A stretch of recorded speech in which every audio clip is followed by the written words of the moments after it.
Baik, assalamualaikum warahmatullahi wabarakatuh. Sahabat Daya Lagri Official, kali ini berjumpa lagi dengan saya ya. Hanya kita akan belajar untuk mengetahui 5 poin penting ya untuk para petani pemula. Mau petani pemula ataupun yang mau terjun ke dunia pertanian, dari milenial ataupun yang sudah tulen, yang sudah lama ya. Ini 5 poin 5 poin penting ini wajib diketahui. Kenapa wajib diketahui? Karena jangan sampai kan bertani terlalu banyak berkorban, apalagi skala besar ya. Skala besarnya itu dipakai untuk belajar, itu kan lumayan ya, apalagi yang modal lumayan besar. Makanya saya dari kemarin greget ingin menyampaikan seperti ini, ingin menyampaikan 5 poin penting apa saja yang wajib diketahui oleh para petani. Jadi di sini kita akan belajar bersama-sama. Pertama, bukan bermaksud untuk menggurui ya ataupun untuk sok tahu, tapi yang saya ringkes ya. Yang saya ringkes ini saya rasa penting sekali untuk diketahui dalam dunia pertanian. Mau bertani apapun itu, entah pertanian palawija ataupun pertanian padi ataupun yang lainnya, ini penting diketahui karena kita itu pasti menggunakan pupuk, menggunakan obat-obatan, terus memasarkan, menjual ya. Terus kepada siapa kita menjual ya? Nah, mana poin yang pertama itu?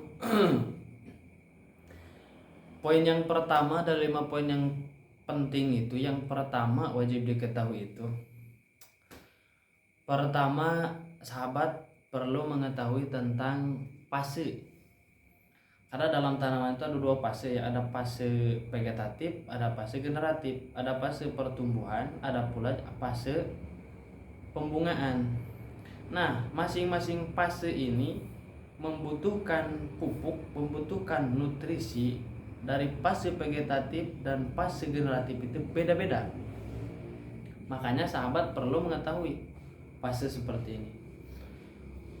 Dalam fase vegetatif, jumlah unsur hara makro yang paling dibutuhkan itu kan nitrogen ya, nitrogen sama fosfor, dan terakhir yang kalium ya. Pokoknya banyak, nanti kita akan bahas soal unsur hara. Yang pokoknya tanaman apapun itu, contoh tanaman timun ya. Tanaman timun itu kan fase vegetatif sama fase generatif itu kan 2 bulan ya, 2 bulan. Nah, kita harus mengetahui fase vegetatifnya berapa bulan nih, 1 bulan, dan fase generatifnya 1 bulan, yaitu fase pembungaan sampai pembuahan sampai habis. Jadi dalam fase 1 bulan, fase vegetatif apa saja yang kita harus perlukan pemupukan, dan fase generatif apa saja yang diperlukan pemupukan. Contoh lagi nih, dalam tanaman cabai. Dalam tanaman cabai itu kan 80 hari ya, ada yang 90 hari tergantung bibit ya. Pokoknya ukuran patokan kita 3 bulan ya, 3 bulan. Nah, dalam 3 bulan ini fase vegetatifnya berapa bulan dan fase generatifnya berapa bulan, itu mesti kita ketahui. Jangan sampai ketika fase generatif, fase pembungaan, kita kasih dengan pemupukan fase generatif, fase vegetatif, fase pertumbuhan, atau sebaliknya fase pertumbuhan kita berikan pemupukan fase pembungaan, otomatis tanaman itu tidak akan berkembang dengan secara lebih baik gitu. Jadi tanaman itu akan kerdil, kecil dan berbunga karena dengan rangsangan-rangsangan pemupukan pada fase pembungaan.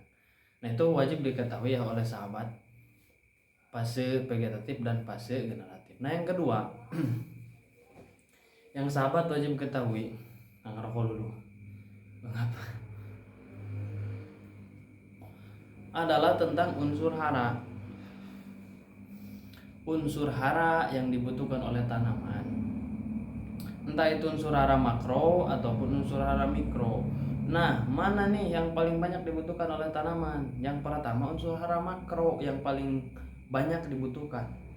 Unsur hara mikro paling sedikit dibutuhkan, tapi sama sangat dibutuhkan.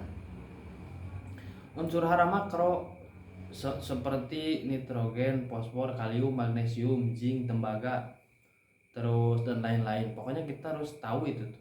Unsur hara mikro seperti boron, terus apa tuh, boron,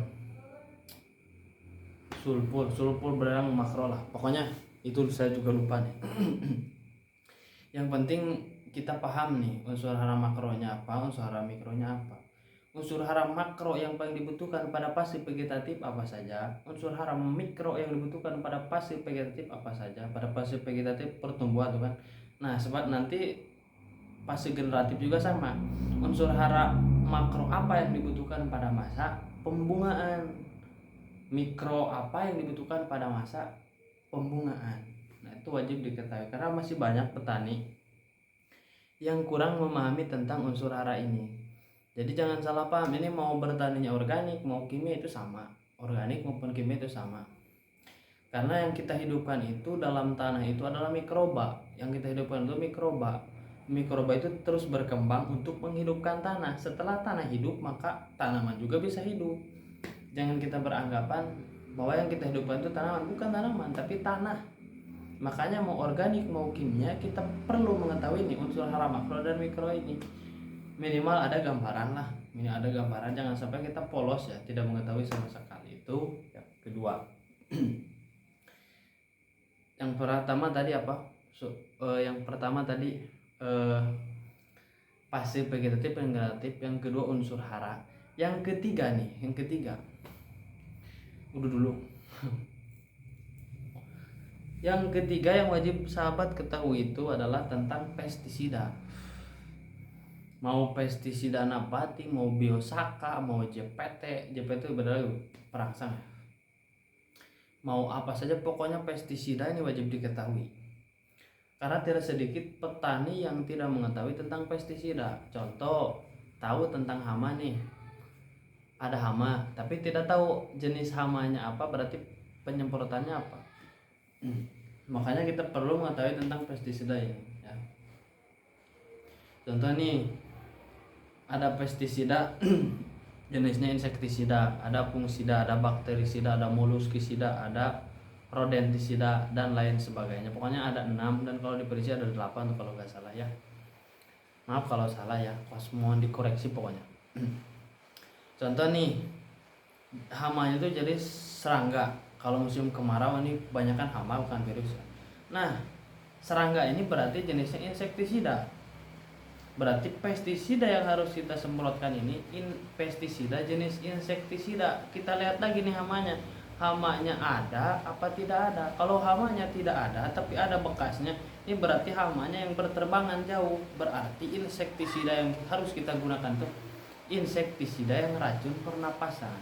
Ada insektisida sistemik, racun pernapasan, racun jantung, dan racun kontak. Itu wajib diketahui. Atau nih contoh nih musim hujan yang rentan itu kan virus ya, bukan hama seperti serangga. Jadi virus seperti fusarium, terus Phytophthora dan banyak lagi pokoknya. Nah, berarti yang patut kita semprotkan pestisida jenis fungisida. Jadi pestisida ini harus mengetahui, petani itu harus mengetahui, jangan sampai menyalahkan orang lain yang menyarankan atau menyalahkan obat yang kita semprotkan. Itu obat yang kita semprotkan sudah ada jenis obat namanya, contoh nijinon, insektisida, tapi tidak ampuh contohnya terhadap insektisida, tidak ampuh terhadap ulat. Ya kan ulat bukan jenis hama yang berterbangan. Kalaupun ada yang mampu itu kebetulan karena sasarannya bukan ulat tapi sasarannya kayak belalang dan lain-lain. Itu yang ketiga ya sahabat, wajib ketahui. Capek. Yang keempat nih, yang keempat yang wajib sahabat ketahui itu yaitu info harga. Ini penting ya sahabat, info harga ini harus kita ketahui. Kenapa saya tekankan? Ini kan sama-sama usaha ya, antara petani, tengkulak, pasar, dan konsumen. Jadi itu perputaran yang sangat baik. Nah, info harga ini jangan sampai ada garong-garong yang menyelewengkan info harga. Banyak yang tidak bertani tapi memanfaatkan para petani. kita ini kan sama usaha, jadi saling membutuhkan, harus saling perbaiki, saling interaksi dengan baik. Jangan sampai terjadi menipu ataupun mengambil keuntungan dari kerugian para petani. Saya sangat tidak setuju. Makanya saya kalaupun nanti di kampung saya sudah terjun dalam dunia pertanian secara luas ya, amin. Saya akan menekankan seperti itu. Jadi mau masyarakat mau bermitra, mau apa, mau jual kemana, pokoknya soal info harga, info dan lain-lain, pokoknya saya akan mengetahui, memberikan info kepada para petani. Jangan sampai lah petani itu dihinakan, mentang-mentang ini petani tidak tahu apa-apa, harga enaknya saja gitu. Mau itu timun, mau itu melon, mau itu mau itu cabai, mau itu buncis, kangkung dan lain-lain, pokoknya jenis agri lah. Ini saling membutuhkan, jadi harus perputaran dengan baik, saling menguntungkan, jangan saling merugikan ataupun menjerumuskan terhadap kerugian. Itu ya. Bentar. Nah yang kelima, ini maaf ya lama ya sahabat. Yang kelima, yang wajib diketahui itu kemana, kepada siapa kita harus menjual. Kenapa saya katakan ini penting, kemana dan kepada siapa harus menjual? Karena begini ya, ketika kita tidak tahu pasar kemana kita menjual, kepada siapa kita menjual, sekarang itu tengkulak itu banyak. Ada yang amanah, ada yang tidak amanah. Maaf nih, bukan menyinggung ataupun menyepelekan, karena kita saling membutuhkan, jadi kita harus saling menguntungkan. Perputaran dalam usaha dunia agri. Kemana, kepada siapa? Banyak nih sekarang tengkulak yang seenak-enak saja nih. Contoh dalam soal timbangan. Dalam timbangan kita wajar tengkulak mengambil berapa persen, mengambil berapa kilo, berapa dari sekian puluh kilo, itu wajar. Tapi nih cara menimbang banyak yang seperti ini, saya katakan nih. Contoh nih, kita punya cabai 50 kilo. Cabai 50 kilo itu bagi dua jadi 2 karung. Ya, jadi 2 karung atau ya jadi 2 karung lah. Ini contoh ya. Banyak yang jadi 3 karung biasanya. Yang jadi 2 karung. Nah, yang 50 tadi, yang 50 kilo tadi, yang 1 karung 25 kilo 24 kilo 9 on, yang 1 karung 24 kilo 1 on. Nah ketika ditimbang itu akan banyak ya yang diratakan, jadi 24 kilo 9 onnya buang. Ini kan sama menjualnya, maksudnya orang yang menjualnya orang itu saja ini, tapi barangnya di dua tempat kan. Barang yang pertama 24 kilo 9 on diratakan 24 kilo. Barang yang kedua 20 kilo 1 on diratakan 24 kilo 1 on diratakan 24. Berarti otomatis nih udah hilang 1 kilo. Nanti setelah hilang 1 kilo kan otomatis jadi 49 kilo. Yang 49 kilo nanti akan diambil lagi nih, berarti bersihnya ini jadi 47. Buset. Itu yang saya katakan tidak amanah. Karena dalam cara pengiloannya pun juga itu sudah acak-acakan. Kalau yang benar ya kita kalikan dulu semuanya, nanti baru diambil bersihnya berapa. Jangan sampai petani itu ditipu. Makanya saya tekankan sekali lagi ya, untuk sahabat para petani pemula ataupun saya juga sama pemula, ataupun yang mau terjun ke dunia pertanian, harap perhatikan 5 poin ini. Fase vegetatif, fase generatif, terus unsur hara, terus pestisida, terus info harga, terus kepada siapa kita menjual. 5 ini penting sekali. Jadi begitu ya sahabat, soal unsur hara sudah saya bahas dalam video sebelumnya. Soal pestisida sudah saya bahas, malah saya sudah tulis-tuliskan ya, agar petani tahu agar tidak salah menyalahkan obat ataupun yang menyarankan. Karena bingung ketika ada yang bertanya nih, ini penyakitnya seperti ini, tapi kita tidak lihat jenis penyakitnya, cuma dapat berita saja. Lalu kita menyarankan obat anu ternyata tidak ampuh, padahal kita kan tidak tahu hamanya apa gitu.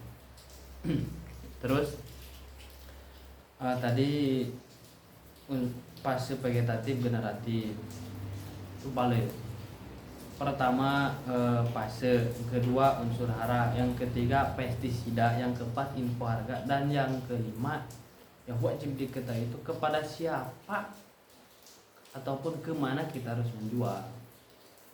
Ya begitu ya sahabat, semoga bermanfaat. Kekurangan dan kekurangannya itu khusus dari saya juga sama, pemula masih belajar terjun dalam dunia pertanian. Semoga kita maju bersama. Wassalamualaikum warahmatullahi wabarakatuh.